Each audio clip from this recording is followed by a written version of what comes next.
Junior NTR ఇవాళ వస్తాడా, రేపు వస్తాడా, ఎల్లుండి వస్తాడా, అసలు వస్తాడా రాడా, ఎక్కడికి వస్తాడు, ఎక్కడికి రాడు, వచ్చేది రాజకీయాల్లోకి ఎవరు రావాలని కోరుకుంటున్నారు? తెలుగుదేశం పార్టీలోని నందమూరి తారక రామారావు అభిమానులు, సీనియర్ ఎన్టీఆర్ అభిమానులు రావాలని కోరుకుంటున్నారు. అందరూ కోరుకుంటున్నారా అంటే ఆయన అభిమానులు కోరుకుంటున్నారు, బాలకృష్ణ అభిమానులు కోరుకుంటున్నారు, ఓవరాల్గా నందమూరి ఫ్యామిలీ అభిమానులు అంతా కోరుకుంటున్నారు. 102 సంవత్సరాలు జన్మదిన వేడుకలు కూడా నిన్నే జరుపుకుంది తెలుగుదేశం పార్టీ.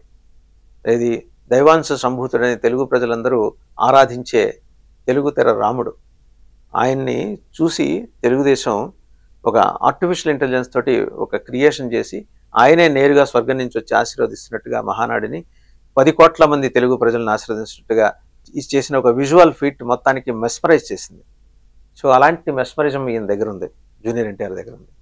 ఆ స్థాయి కాకపోయినా కనీసం తాతగారిని పోలిన మెస్మరిజం, ఆ హావభావాలు, అలాగే ఆ టైమింగు అండ్ సమయస్ఫూర్తి ఇవన్నీ పుణికిపుచ్చుకున్నవాడు జూనియర్ ఎన్టీఆర్. బట్ హరికృష్ణ గారి రెండవ భార్య కుమారుడైన కారణంగా ఆయన్ని గుర్తించడానికి చాన్నాళ్లు పట్టింది నందమూరి ఫ్యామిలీలోని మిగిలిన వాళ్ళకి, అలాగే నందమూరి అభిమానులకు కూడా. వేరాస్ తన టాలెంట్ తోటి తనని తాను ప్రొజెక్ట్ చేసుకొని వచ్చాడు. ఎంతటి నిరాదరణకు గురైనా సరే తనేంటో తానే ప్రూవ్ చేసుకుంటూ వచ్చాడు. అప్పటికీ ఆదరణ దొరకలా. చివరికి ఏదో మొత్తానికి ఏంటో ఒక ఉన్నత కుటుంబం నుంచి వచ్చిన అమ్మాయిని పెళ్లి చేసుకోవటం ద్వారా తిరిగి ఆ రెండు కుటుంబాల మధ్య రిలేషన్స్ బలపడటానికి స్వయాన ముఖ్యమంత్రి చంద్రబాబు నాయుడు గారే నడుం కట్టారు, కంకణం కట్టుకున్నారు. చంద్రబాబు నాయుడు గారి బంధువు కుమార్తెనే ఆయన చేసుకుంది. అయినా కూడా ఎందుకనో నందమూరి ఫ్యామిలీ ఆయన ఓన్ చేసుకోవడానికి ఇష్టపడలా. చాలా సందర్భాల్లో అది బయటపడింది. ఆయన కూడా ఏంటంటే ఎలాగూ వీళ్ళు మనల్ని డిజోన్ చేసుకుంటున్నప్పుడు వీళ్ళు వెంబడిపడి ఎందుకు నేను తిరగాలి అని తన మానాన్ని తన సినిమాలు చేసుకుంటూ తన కెరీర్ మీద దృష్టి పెట్టాడు. కానీ నందమూరి వారసుడిగా బాలకృష్ణ ఎలాగూ రాలేదు రాజకీయాల్లోకి.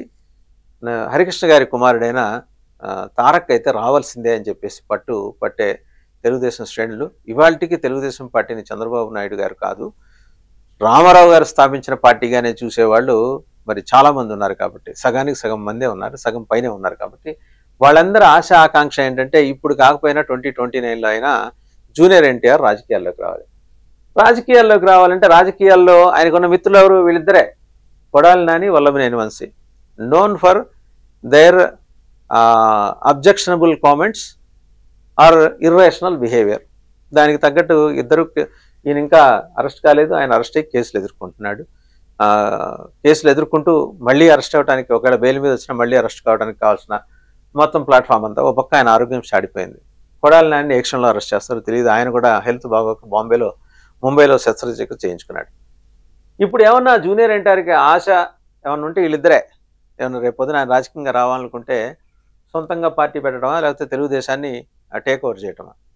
యాజ్ లాంగ్ యాజ్ చంద్రబాబు గారు ఆయన జాతీయ అధ్యక్షుడిగా దాని మీద పట్టు ఉన్నంతకాలం, ఆయనకు ఉన్నంతకాలం సెంటీమీటర్ కూడా తెలుగుదేశం ఎవరేం చేయలేరు.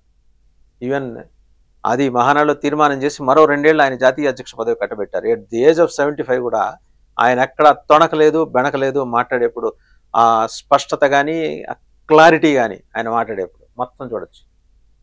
సో ఆ పార్టీలో నెక్స్ట్ ఆయన వారసుడిగా, తెలుగుదేశం పార్టీలో చంద్రబాబు వారసుడిగా లోకేష్ వస్తారా, జూనియర్ ఎన్టీఆర్ వస్తారా అంటే జూనియర్ ఎన్టీఆర్ రావాలని కోరుకునే వాళ్ళు ఉన్నారు.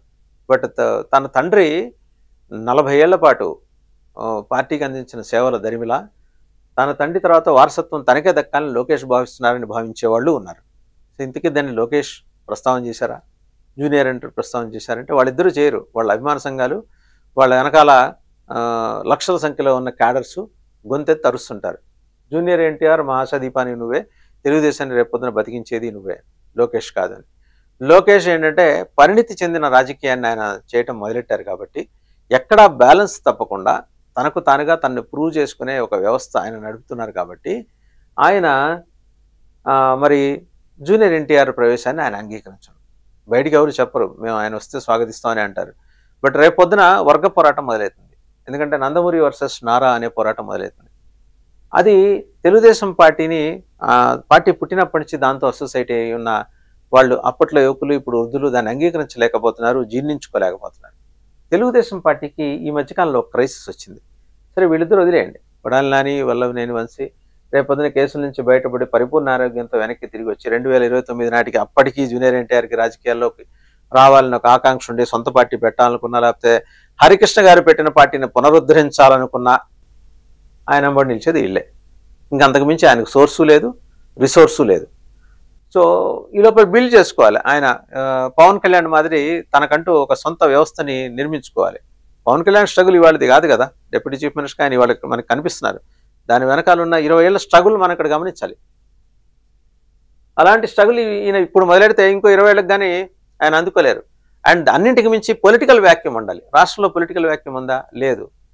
ఎందుకంటే తెలుగుదేశం కాకపోతే జనసేన ఉంది, జనసేన కాకపోతే వైసీపీ ఉంది. ఇప్పుడు మరి 4వ పార్టీ వాళ్ళ నాన్నగారు పెట్టిన పార్టీ అన్న ఎన్టీఆర్ పార్టీ కనుక తీసుకొస్తే మరి దానికి స్పేస్ ఎక్కడ ఉంటుంది? తమిళనాడులో చూసాం, 4-5 సినిమా స్టార్స్ రాజకీయ పార్టీలు పెట్టి ఎలా గుడుంగన మునకలేశారో. అలాంటి పరిస్థితి తనకు రావాలని జూనియర్ ఎన్టీఆర్ కోరుకోవట్లా. జూనియర్ అంటే ఆయన ఇష్టపడరు, తారక్ అంటేనే ఇష్టపడతారు. తారక్ కోరుకోవట్లా. కానీ తాతగారు పెట్టిన పార్టీలో తన ఆధిపత్యాన్ని నిరూపించుకోవాలనే తాపత్రయం అయితే ఆయనలో ఉందని ఆయన సన్నిహిత వర్గాల ద్వారా తెలుస్తుంది. అది ఇప్పుడు సాధ్యం కాదు. ఎందుకంటే లోకేష్ ఎస్టాబ్లిష్ అయిపోయారు. జనం పూర్తి స్థాయిలో ఆయన్ని ఆదరించకపోవచ్చు కాక, కానీ పార్టీలో ఆయన ఒక బలమైన పిల్లర్గా ఎదిగాడు. అంటే అమేయమైన శక్తిగా. దానికి ఆయన కోటరీ, వాళ్ళు ఇచ్చే బూస్టింగ్, వాళ్ళు ఇసిరే సాంబ్రాణి, ఇవన్నీ మనం చూస్తూనే ఉన్నాం. ఇది కాకపోయినా కూడా లోకేష్ మాటల్లో పరిణితి కనిపిస్తోంది. అండ్ రోజా గారు, మాజీ మంత్రి రోజా గారిని ఉద్దేశించి మహానాడులో ఆయన మాట్లాడితే ఏమన్నారు? అమ్మ, అప్పట్లో మీరు మంత్రిగా ఉన్నప్పుడు నాకు 2 చీరలును గాజులు పంపిస్తారన్నారు. ఆ రోజు చెప్పాను, ఈ రోజు చెప్తున్నాను, ఇప్పుడైనా పంపించండి అమ్మా, నా ఆడబోడుసులకి అవి ఇచ్చి వాళ్ళ ఆశీర్వాదం తీసుకుంటాను. ఎంత పరిణితి అది లోకేష్లో. ఆ పరిణితి స్క్రీన్ మీద జూనియర్ ఎన్టీఆర్, తారక్ కూడా ప్రదర్శించగలరు. కానీ రాజకీయాల్లోకి వచ్చిన తర్వాత ఆ పరిణితి ప్రదర్శించాలంటే దానికి కొంత ప్రియాంబుల్ ఎక్సర్సైజ్, కొంత పీఠిక రాసుకోవాలి. పీఠిక రాసుకోవాలంటే స్క్రీన్ ప్లే రైటర్లు రాయరు. ఆయన జనంలో తిరగాలి, పాదయాత్ర చేయాలి. వస్తారా? చేతిలో యాంపుల్ మూవీస్ ఉన్నాయి, అవి వదిలికొని ఇవాళ గ్లోబల్ స్టార్గా ఎదిగిన తర్వాత తారక్ అవన్నీ వదిలేసి త్యజించి ధైర్యంగా సాహసంగా పవన్ కళ్యాణ్ మాదిరి తనకు సినిమాలు వద్దని కొని రాగలరా? ఖచ్చితంగా రాలేడని ఆయన అభిమానులు అంటారు. మరి రాకుండా, ప్రజల్లో తిరగకుండా తెలుగుదేశం పార్టీ పగ్గాలు తనకే దక్కాలి 2029 కని ఆయన భావిస్తే అది అయ్యే పనేనా? ఖచ్చితంగా కాదు. కానీ ఆయన మీద ఆస్పిరేషన్స్ ఉన్నాయి. ఆయన రావాలి, ఆయన పని చేయాలి, వాళ్ళ తాతగారి పార్టీని ఆయనే టేక్ ఓవర్ చేయాలి. చంద్రబాబు నాయుడు గారు దుర్మార్గంగా లాక్కున్నారని కొందరు విపరీతంగా యాష్టపడిపోతుంటారు. ఆ రోజు చంద్రబాబు గారు ఆ పరిస్థితుల్లో పార్టీని రక్షించుకోవడానికి ఆ ప్రయత్నం చేసి ఉండకపోతే ఈరోజు తెలుగుదేశం పార్టీ ఉండేది కాదు. ఇది రాజనీతిని, చరిత్రని అధ్యయనం చేసిన వాళ్ళకి, సమకాలీన చరిత్రను అధ్యయనం చేసిన వాళ్ళకి మాత్రమే అర్థమయ్యే విషయం.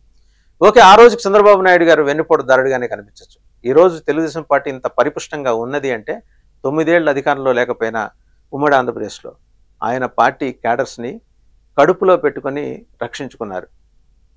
కోడి తన పిల్లల్ని రెక్కల కిందలా దాచి రక్షించుకుంటుందో పార్టీని అలా రక్షించుకున్నారు. చంద్రబాబు గొప్పతనం అది. అండ్ ఆయన విజన్ కూడా అలాంటిదే, పార్టీ పరంగా ఆయన విజన్ కూడా అలాంటిదే. ఆయన డెవలప్ చేశారు. పార్టీ జనరల్ సెక్రటరీగా ఉన్నప్పుడు గండిపేటలో అక్కడికి వచ్చి పార్టీ కార్యాలయానికి వచ్చి వాళ్ళ పేర్లన్నీ రిజిస్టర్లు సొంతంగా రాసుకొని, వాళ్ళ కాంటాక్ట్ నెంబర్స్, అప్పట్లో ఈ మొబైల్ ఫోన్ల వ్యవస్థ లేదు, ఊరికి 2 ఫోన్లో 3 ఫోన్లో ఉంటే గొప్ప, రాసుకొని ఇవాళకి వాళ్ళని పేరు పేరున పిలిచేంతటి గుర్తున్న ఆ జ్ఞాపకాలు ఉన్న నాయకుడు అండ్ ఆ సంస్కారం ఉన్న నాయకుడు. కాబట్టి ఆయనతోటి ఎన్ని లక్షల మంది క్యాడర్సు ఆయనతో కలిసి నడుస్తున్నారు. మీరు అది చేయాలంటే మీ వెనకాల బోల్డంత ఎక్సర్సైజ్ ఉండాలి.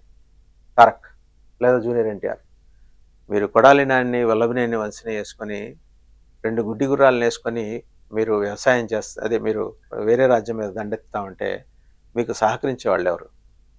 తాత్కాలికంగా వీళ్ళు గుడ్డి గుర్రాలు అయి ఉండొచ్చు కాక, రేపు పొద్దున స్ట్రెంగ్త్ వాళ్ళకి వస్తూ ఉండుండొచ్చు గాక, పెరుగుతూ ఉండుండొచ్చు గాక. కానీ వీళ్ళు మాత్రమే కాదు, కార్యకర్తలతో మమేకమయ్యే ఒక అద్భుతమైన కనెక్టివిటీ నెట్వర్క్ని తారక్ బిల్డ్ చేసుకోవాలి. బిల్డ్ చేసుకోవడానికి ఆయనకి ఉన్న సమయం 2029 సరిపోదు. సమయం లేదు మిత్రమా, రణమా శరణమా అనే డైలాగ్, మీ బాబాయ్ గారి డైలాగ్ గుర్తు చేసుకుంటే, రణానికి ముందు జనం దగ్గరికి వెళ్ళి శరణం అనాలి, జనాన్ని కన్విన్స్ చేసుకోవాలి. ఆ కన్విన్స్ చేసుకోవాలంటే మీరు సినిమాలను త్యాగం చేయాలి. మీరు సినిమాలు త్యాగం చేస్తే మీకు పబ్లిక్లో ఉన్న ఆ ఇంపాక్ట్ ఏంటి, మీకు వస్తున్న ఫీడ్బ్యాక్ ఏంటి అనేది అప్పుడు తెలుస్తుంది.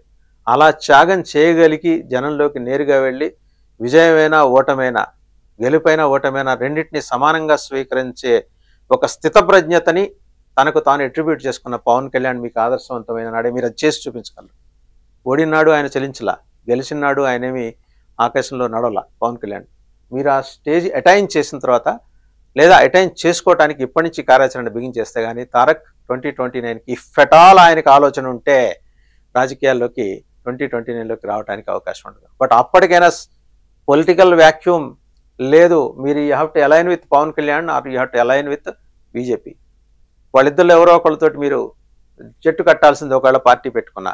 బీజేపీ ప్రోత్సహించవచ్చు, మరిన్ని చిన్న చితక పార్టీలు ఏర్పడితే తెలుగుదేశాన్ని బలహీనపరచవచ్చు అనే ఆలోచన బీజేపీకి ఉంది. అండ్ అలాగే తెలుగుదేశం ఆలోచన ఏంటనేది మొన్న జ్యోతుల్ నెహ్రూ చెప్పారు. 83లో పార్టీ పెట్టినప్పుడు కమ్యూనిస్టుల్ని మన ఇనుప కౌగిట్లోకి లాక్కొని వాళ్ళని నలిపేసి వాళ్ళని ఎలా 2 సీట్లకు పరిమితం చేశామో ఇవాళ జనసేన కూడా అలాగే పరిమితం చేస్తోంది, మిమ్మల్ని అలాగే పరిమితం చేస్తోంది అని తెలుగుదేశం అధిష్టానానికి వేలెత్తి చూపించారు జ్యోతుల్ నెహ్రూ. సో ఇవన్నీ కూడా బీజేపీకి కావాలి. మీలాంటి నాయకులు, మీలాంటి ఆర్టిస్టులు పుట్టుకొచ్చి బయటకు వచ్చి, మీలాంటి ఆర్టిస్టులు బయటకు వచ్చి ఒక ప్రాంతీయ పార్టీ పెట్టినా లేకపోతే మీ నాన్నగారు పెట్టిన పార్టీని పునరుద్ధరించుకున్నా బీజేపీ ఖచ్చితంగా స్వాగతిస్తుంది. మీ ఓట్లు చీలిపోవాలి, వాళ్ళు ఎండ్ ఆఫ్ ద డే మీరందరూ కలిసి బీజేపీ మీద బ్యాంక్ అవ్వాలి. బీజేపీ ఆలోచన అది. సో ఇన్ని అవకాశాలు ఉన్నాయి, వీటన్నిటిని ఎక్స్ప్లోర్ చేసుకొని మీరు దూసుకొస్తే ఖచ్చితంగా భవిష్యత్తు ఉంటుంది. బట్ ఛాలెంజ్ని ఓవర్కమ్ చేయాలి. ఛాలెంజ్ ఎదురుపడ్డప్పుడు దాని నుంచి తప్పించుకునే ప్రయత్నం చేయకుండా దాన్ని ఢీకొట్టి దాంట్లోంచి విజయాలు అందుకోవాలి. సంక్షోభం నుంచి అవకాశాలు సృష్టించుకోవాలనే చంద్రబాబు నాయుడు గారి పాలసీని మాత్రం మీరు ఎట్టి పరిస్థితుల్లో వదలకూడదు. అదే రేపు మీకు శ్రీరామ రక్ష.